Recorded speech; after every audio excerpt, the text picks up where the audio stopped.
130 K54 on neuvostoliittolainen 130 mm raskas kenttäkanuuna. Niitä ostettiin Suomeenkin ulkopoliittisista, turvallisuuspoliittisista ja työllistämispoliittisista syistä 1960-luvulta alkaen.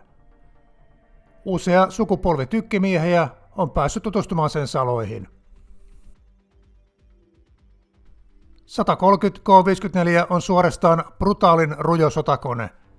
Ei ole sattumaa, että lähes 70-vuotias tykki on edelleen käytössä maailmansotatantereilla.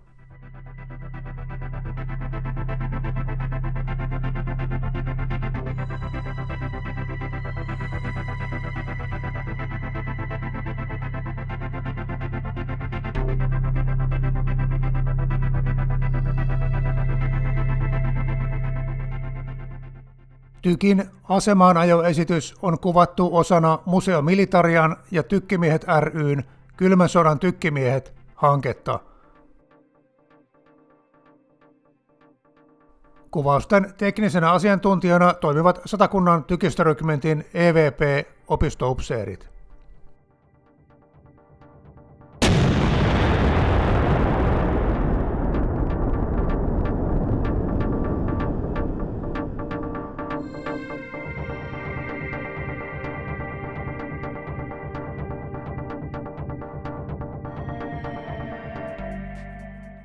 Venäjä ja Neuvostoliitto on aina korostanut tykistön ratkaisevan tärkeää roolia taistelukentällä, ja tämä 130 mm M46 kenttäkanuuna on hyvä esimerkki siitä ajattelutavasta. Aseen suunnittelu alkoi 1946 toisen maailmansodan jälkimainingeissa. Sen oli tarkoitus korvata useita 122-152 mm raskaita kanunamalleja. Samalle lavetille voitiin sijoittaa 130 mm tai 152 mm putki. Näistä jälkimmäinen jäi lyhytikäiseksi kokeiluksi, mutta M46 nimen saanut 130 mm malli osoittautui erittäin soivaksi peliksi.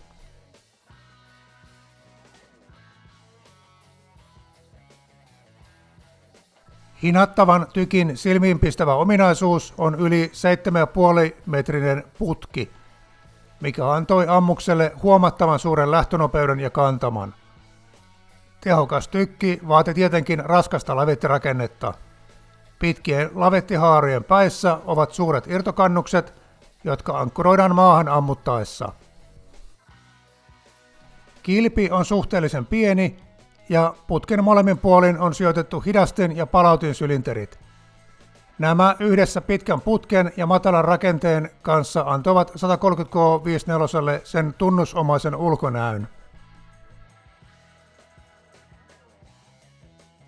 Rakenne on vanhanaikainen ja työläs. Tykin putki pitää ampumakuntoon laitettaessa vintsata etuasentoon ja taas takaisin ennen kytkemistä ajoneuvoon.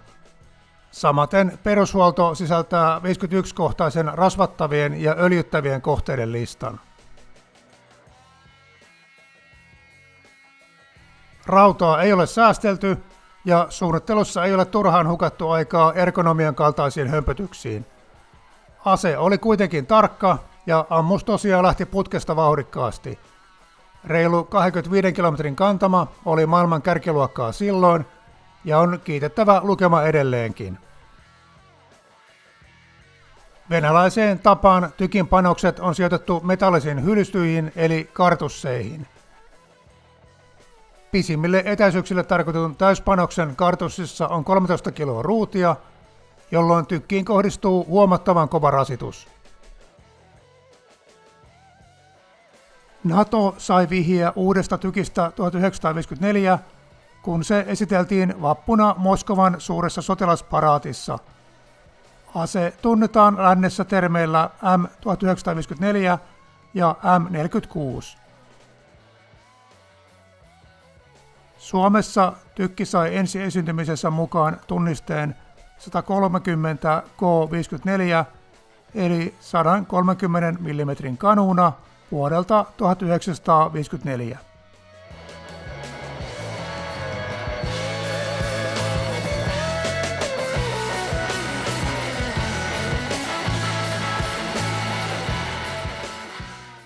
Puolustusvoimat rupesi 1950-luvun lopulla valmistelemaan ylijohdon raskaan tykistön uudishankintoja. Tampellan kanssa oli menossa hanke uudesta kenttätykistä, mutta se ajautui hieman sivuraiteelle. Kotimainen 122 K60 oli teknisesti edistyksellinen, mutta siltä puuttuu ampumatarvike, eikä Tampellan tuotantokapasiteetti vastannut sen hetkistä tarvetta. Aseostot Neuvostoliitosta tulivat mahdollisiksi presidentti Kekkosen uuden idänpolitiikan ansiosta. Virallinen liturgia oli hankkia aseita tasapuolisesti idästä, lännestä ja kotimaasta. Suomalaisilla tykkimiehillä taisi käydä ensimmäisellä idänkaupan neuvottelukierroksella kohtuullisen hyvä tuuri. Neuvostoliitto tarjosi MiG-19 torjuntahävittäjää, mutta suomalaiset eivät vanhentunutta konetyyppiä kelpuuttaneet. Konehankintaan ostetut varat piti kuitenkin käyttää nopeasti johonkin, ettei myyjätaho pahoita mieltään. Rahalla ostettiin venäläisiä M46 eli 130 K54 tykkejä. Ensimmäinen 40 kappaleen erä tykkejä saapui maahan 1962. Niillä saatiin koulutus käyntiin ja varustetuksi 3 ensimmäistä patteristoa. Samaan aikaan poliitikolla oli halu saada idänkauppa kunnolla käyntiin. Suomen ja Neuvostoliiton välinen kauppa oli kahdenvälistä clearing-kauppaa, jossa vienti ja tuonti täytyy olla tasapainossa. Suomella oli halua lisätä vientiä, mutta se edellytti tuontia vastaavalla summalla. Erityisesti kotimainen maatalous oli vaikeuksissa meijerituotteiden ylituotannon vuoksi. Ongelma ratkaistiin asekaupoilla. Vuonna 1964 Suomi osti kokonaista 85 kappaletta raskaita 130 K54 tykkejä.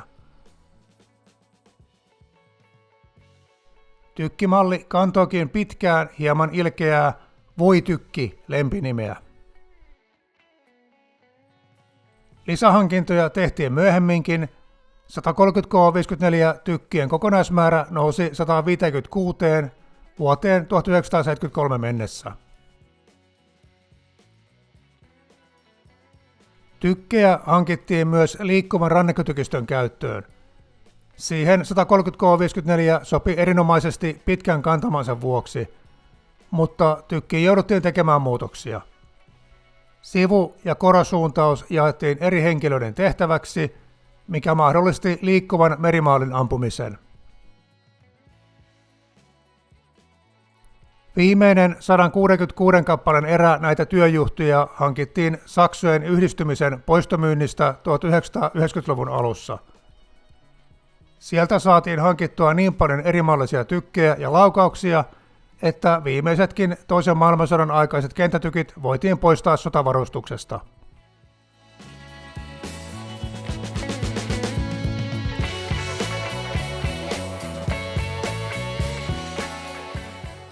Yleisesti neuvostokalustosta sanotaan, että sitä ostettiin, koska se oli halpaa, mutta kyllä niillä ihan oikea hintalappu oli. Kevään 1964 kauppaneuvotteluista on jäänyt jälkipolville mielenkiintoisia hintatietoja. Clearing-kaupassa ei ollut markkinahintoja, vaan neuvosto-osapuoli kertoi, mitä sillä kertaa oli saatavilla, sekä hintalaput.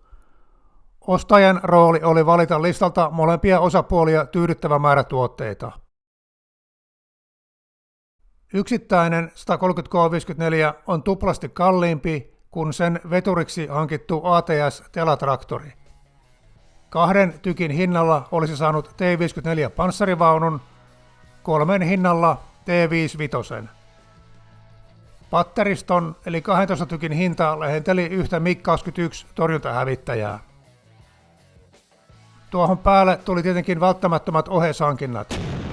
75 kenttätykkiä maksoi noin 11 miljoonaa markkaa, niille 65 000 laukausta 15 miljoonaa ja 24 telatraktoria varausineen 2,5 miljoonaa.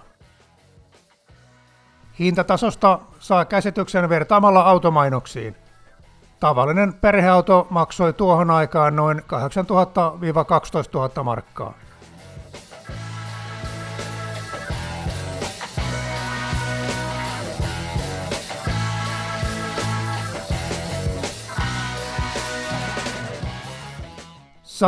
K54-hankinnat nostivat kenttätykistön operatiivisen tulenkäytön ihan uudelle tasolle.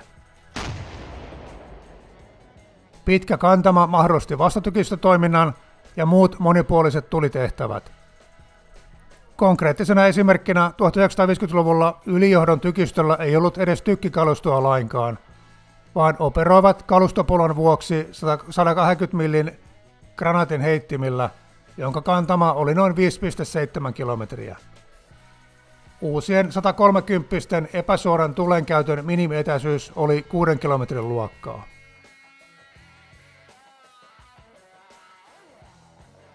K54 varattiin alussa nimenomaan ensilähdön taisteluyksiköiden kalustoksi.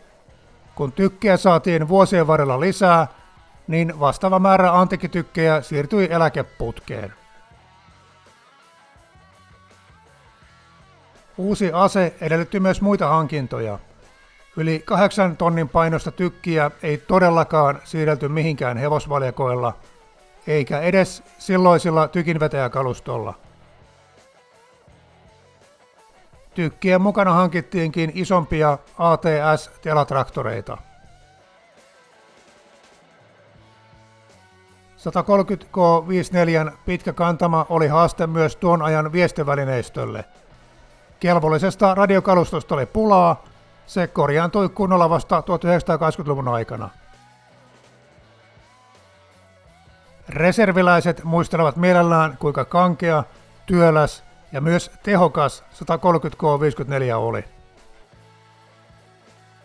130 kanuunasta jäi päällimmäiseksi mieleen sen kankeus. Kun lavettihaaroja alettiin levittämään, tuli putki kääntää eri suuntaan, jotta käännettävää lavettihaaraa saatiin kevennettyä. Silti siihen usein tarvittiin vierestäkin tykkiryhmää, rautakankia, lekoja ja kirosanoja.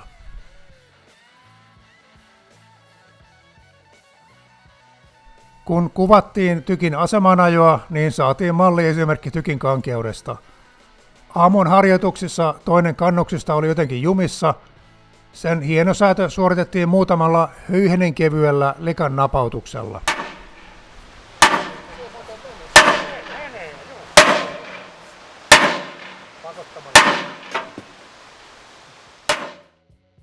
Se oli vaativa ase nuorelle upseerikokelaalle. 130 ajetaan kokonsa vuoksi asemaan etuperin. Eli patteriupseerin pitää katsoa sopiva ajoreitti ja merkitä maastoon tykkien sijainnit ja kannuskuoppien paikat. Jos siinä teki virheitä, niin miehisiltä tuleva palaute oli armotonta. Ei kannattanut olla kuuluetäisyydellä, jos pojat joutuivat siirtämään tai laajentamaan kannuskuoppia.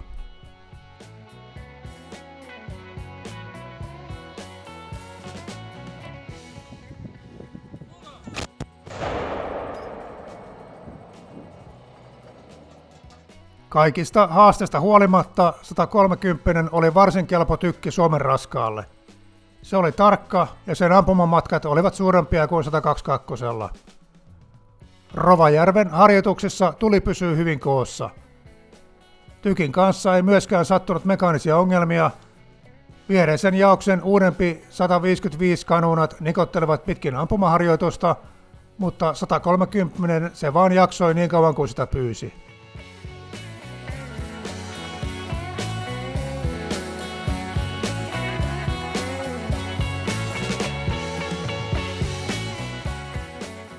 Neuvostoliitosta ostetut 130K54 kanunat olivat likimain 50 vuotta suomalaisen tykistön ensilinjan sotakalustoa.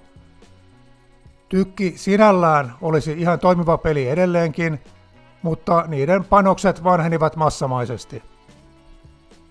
Lisäksi oli tehty päätös siirtyä NATO-yhteensopivaan sotakalustoon ja luopua hankalasta 130 millin välikaliiperista.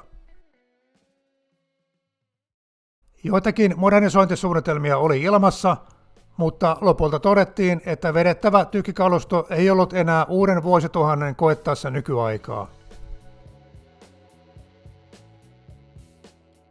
Suomessa oli vuosikymmeniä käytäntönä, että tykistön ampumaleirillä ammuttiin pois vanhenevia laukauksia. Varsinaista sota-ajan käyttöön varattua kalustoa varastoitiin ja säästeltiin. Myös 130 ampuminen oli harvinaista herkkua ensimmäisenä vuosikymmenenä. Laukausmäärät kasvavat merkittävästi, kun aseesta alettiin hiljalleen luopumaan 2000-luvun aikana. 130 K54 jäähyväislaukaukset Suomessa ammuttiin marraskuussa 2019 Niinisalossa.